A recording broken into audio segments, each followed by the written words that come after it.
ቢሆን እላለሁ። አንድ ነገር ቢፈጠር በእኔም ሆነ በልጄ እኔ ከሱ ራስ አልወርድም።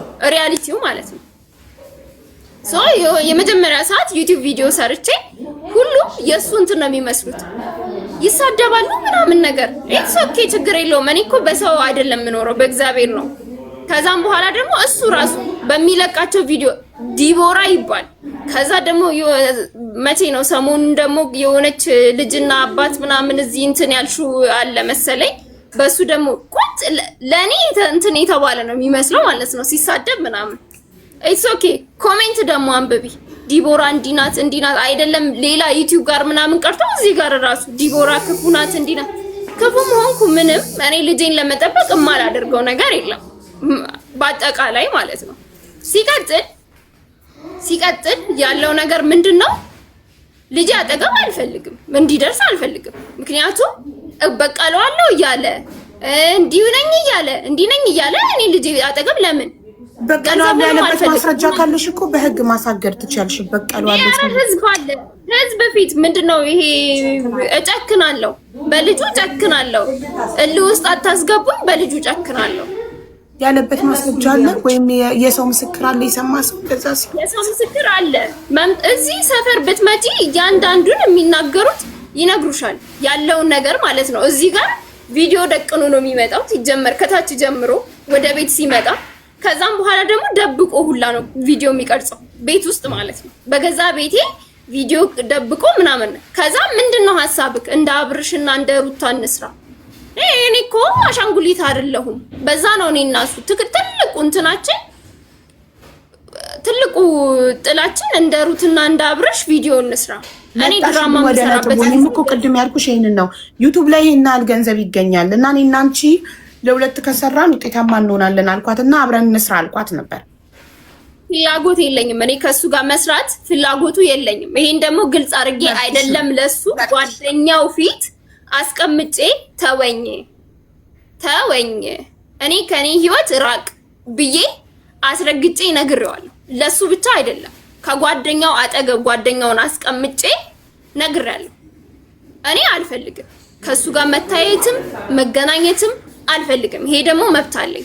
መች ነው ያልኩት? መስከረም ነው ያልኩት። አዎ ቅድም እኔ ከሱ ጋር መታየት አልፈልግም፣ ሰዎች ሌላ ነገር ያለን እንዲመስላቸው አልፈልግም። እኔም የራሴ ህይወት አለኝ፣ እሱም የራሱ ህይወት አለው ብለሻል። ይሄ ትክክለኛ መብትሽ ነው። ግን ልጁን እንዳያገኝ የምትፈልጊበትስ ምክንያት ምንድነው? ልጁን እንዲያገኝ አልፈልግም። ያ እሱን ደግሞ አንደኛ ነገር ማለት በተደጋጋሚ ነው የተናገረው። እናትሽ መናገር ከፈለገች እድሉን ስጫት መናገር ትችላለች። ወይ ልጨርስ። ልጁን በተደጋጋሚ ጊዜ እጨክንበታለሁ። በምን አይነት መንገድ እንደሚጨክንበት አላውቅም። እና ደግሞ የምሰማው ደግሞ በሰፈሪ ደግሞ የምሰማው ታሪክ አለ።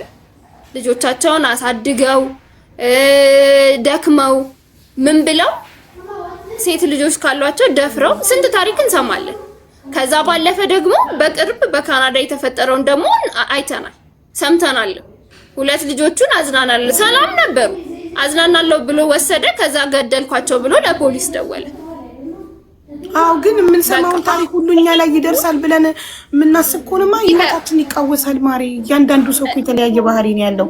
ሜቢ እሱ አሁን ለምሳሌ ልጅሽ ከሱ ጋር ጊዜ አሳልፎ ሲመጣ ደስተኛ ነው ወይ እንዴት ነው የሚለውን ነገር አጥንተሻል እንጂ ሚዲያ ላይ የምንሰማው ሁሉ እኛ ላይ ይመጣል ካልንማ ተፈራርተን እርስ በርስ ሁሉም ሊለያይ ነው ማለት ነው። እናትና አባት ሊለያይ ነው ማለት ነው። አቡዬ ስሚኝ አቡዬ፣ እኔ እኮ ከልክዬ አልከለከልኩም። በህግ ተፈቅዶለታል አይደል?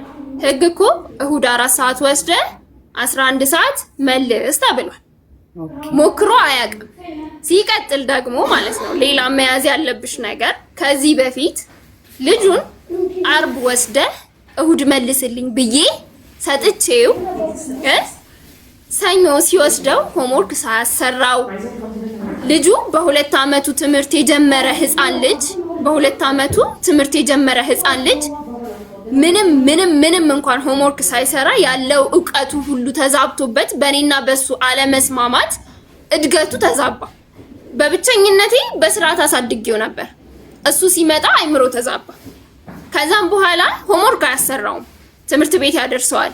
ከዛም በኋላ የመጀመሪያ ጊዜ አርብ ወሰደው። በቀጣይ ቀን ምን ያደርጋል? ሰለቸው ውሰዱ ይባላል እኮ አይደል? ካልተመቸው ዲቦራ እኔ ልጅሽን መውሰድ አልቻልኩም ወይም ደግሞ ልጁን መውሰድ አልቻልኩም፣ ስለዚህ ፕሊስ ዛሬ ተባበሪኝና ውሰጁ ቢለኝ እኔ ልጄ ይደክመኛል። ትምህርት አስቀረው ማለት ልጁን አይደለም። አርብ ነው እንዲወስድ ያደረኩትኝ። አርብ ከትምህርት ቤት ወስዶ እሱ ጋር አሳድሮ እንዲመልስልኝ ማለት ነው። ከዛም በኋላ ደግሞ ምን ያደርጋል? ሰው ላከ ትምህርት ቤት። አንደኛ ልጁን ሆምወርክ አያሰራው እና ትምህርት ቤት መውሰድ ሰልችቶት ትምህርት ቤት አስቀረው። አይደለም ከትምህርት ቤት ነው እንዲያወጣ ያደረኩት። አርብ እኔ ነው የሚወስደው፣ እስከ አርብ እኔ ጋር ነው። ከዛም በኋላ ልጁን ከትምህርት ቤት አውጣ ስለው ሌላ ሰው ላከ። የመጀመሪያ ጊዜ ሄደ በሞራል። ከዛ በቀጣይ ቀን ሂድና ለምን ልጁን አርብ እንደሚወስድ ያውቃል። ከዛ ሰው ይዞ መጣ። ሰው እንዲያመጣው ሄዶ ላከ ማለት ነው። ከዛም በኋላ ከሚሶቹ ደወሉ። እኔ ማንንም አላውቅም። ሲጀመር ምንድነው ያለው? የባለቤቷ ወንድም ነኝ አለ ልጁ ሄዶ ማለት የባለቤቷ ወንድም ነኝ እንትን ፈልጎት ሄደ። ልጁን ፈልጎ ሄደ። ከዛም በኋላ እንደዛ ሲል አስተማሪዎቹ ደወሉልኝና እንደዚህ ነው ሲሉኝ፣ አይ እኔ ማንንም አላምንም፣ ልጄንም ለማንም እንዳሰጡ፣ ካልፈለገ ይቅር፣ ከዚህ በኋላም ቢመጣ እንዳሰጡብኝ። ምክንያቱም ኃላፊነት ቢኖርበት ልጄን ሰው አይልክም ነበረ በዚህ በማይታመንበት ዘመን። ሂጂና ልጅሽን ውሰጂ ቢለኝ እኔ ሮጥ ብዬ ነው አንድ አፍታ ልጄን ማመጣው። ማንም የደከመው የሰለቸው የለም። ከዛም በኋላ ምን አደረኩኝ? እህቴን ደወልኩኝና ለምን አስተማሪዎቹ ደውለው ነበረ በሰዓቱ እዛ አካባቢ ስላልነበርኩ ሲደውሉልኝ እህቴ ትመጣለች፣ ስሟ ከሌ ነው፣ መታወቂያዋን ይዛ ትመጣለች፣ ስጡልኝ ልጄን እባካችሁ አልኩኝ። ከዛ እሺ አሉ። ሲስተርም መታወቂያዋን ይዛ ሄዳ ልጄን ይዛ መጣች ማለት ነው። ስለዚህ ያ ሰው ላከው ሰው እንዲወስዱ አልፈቀድሽም? እህትሽ ወሰደች? አልፈቀድም። መታወቂያዋን አሳይታ ወሰደችው። ምክንያቱም ይሄ ሰው ትላንትና ነው የመጣው። በቃ ዲኤንኤ ይሰራልኝ አለ መጣ። ከዛም በኋላ ደግሞ ምንም እንትን የሚል ነገር የለም።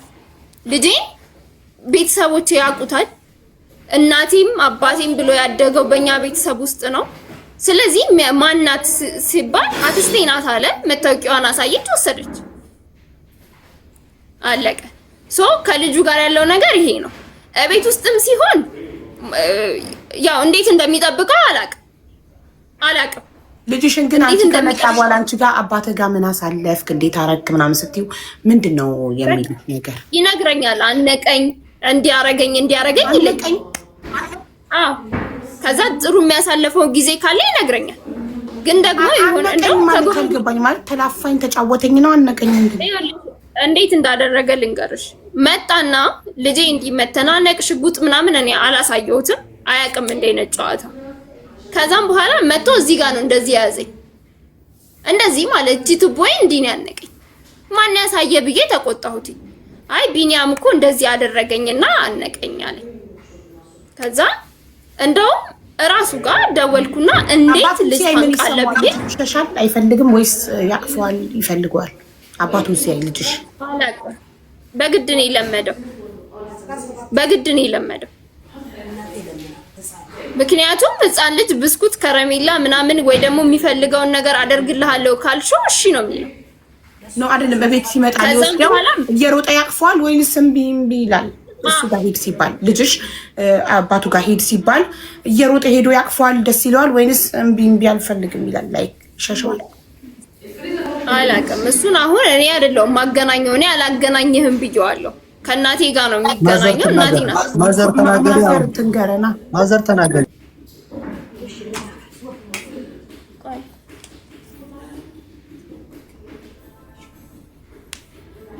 ለምን ቆይ እንደዚህ ላድርግ? ሰላም ደህና ነሽ? ሰላም ማዘር እንዴት ነሽ? ሰላም ነው አለን። እኔ እንኳን ካለኝ ሁኔታዎች እኔ የመጀመሪያ እንኳን እንደዚህ መቅረብም አልፈልግም። ዛሬ ስለቀረብኩም እንግዲህ ለሚመለከተው ሁሉ ሰላም እላችኋለሁ። መልካም ነው። ሆኖም ሰው እንደዚህ ተወያይቶ ችግር መፍታት መልካም ነው፣ ቆንጆ ነው። አንድ ነገር አለ። እኔ ምኖረውበት የነበረው ከደንበል ጀርባ ነው። ስኖር ጎረቤቶች ይጠሩኛል።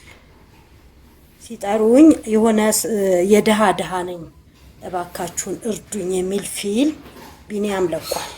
ልጁን ታቅፎ ማለት ነው። ነይ እስቲ ጎረቤቶቼ እሺ እላለሁ። ይሄን ፊልም ተመልከች ይሉና ያሳዩኝና እነሱ ሁሉም አንገታቸውን ይደፋሉ። አዘንኩ።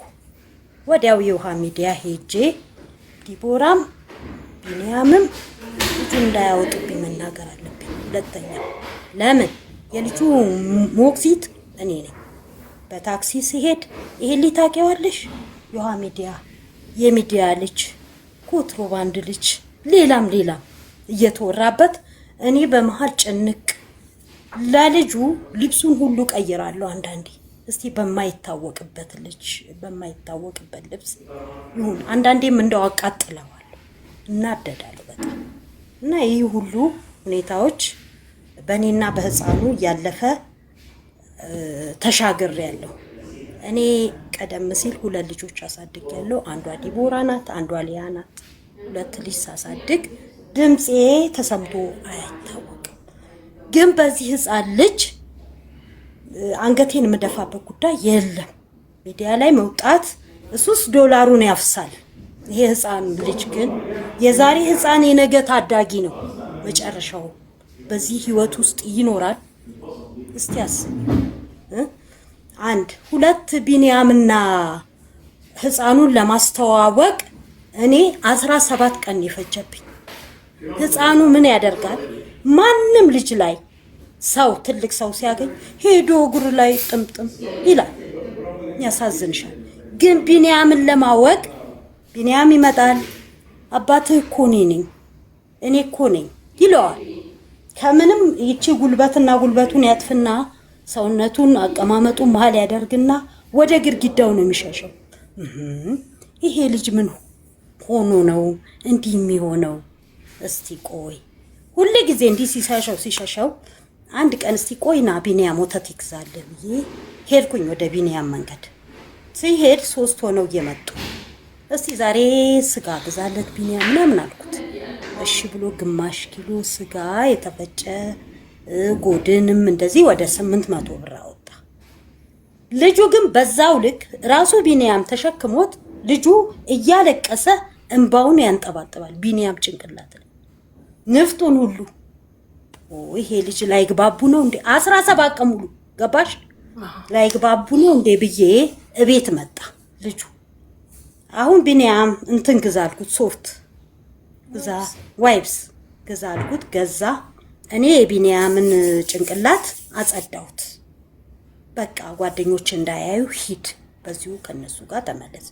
ልጁን ይዤ እኔ ገባሁ። መከርኩት ልጁን ማለት ነው።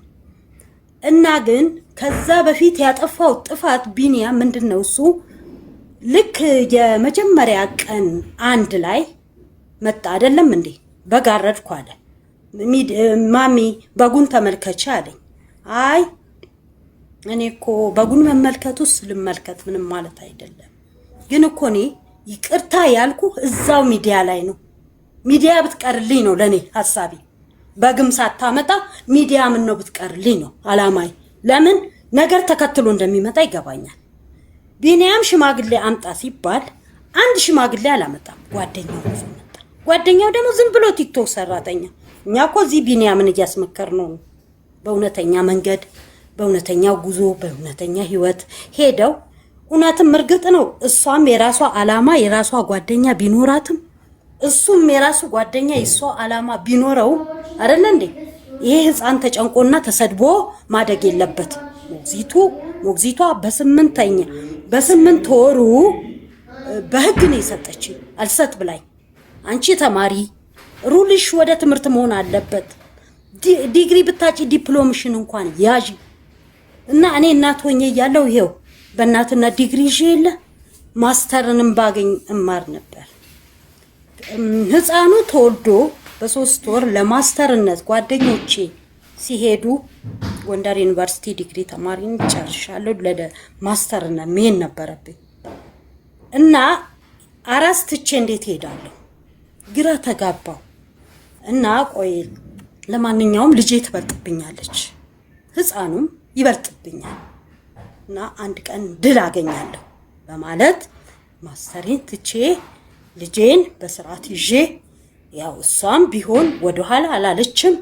አዝላ ተላላኪነት ሰርታ ከተላላኪነት ልጅ አዝላ ማለት ነው። ከተላላኪነት ደግሞ እንደገና ተምራ ይሄንን የነርሲንግ ሰርተፍኬት የጀግና የጎበዝ ናት ብዬ አመንኩባት።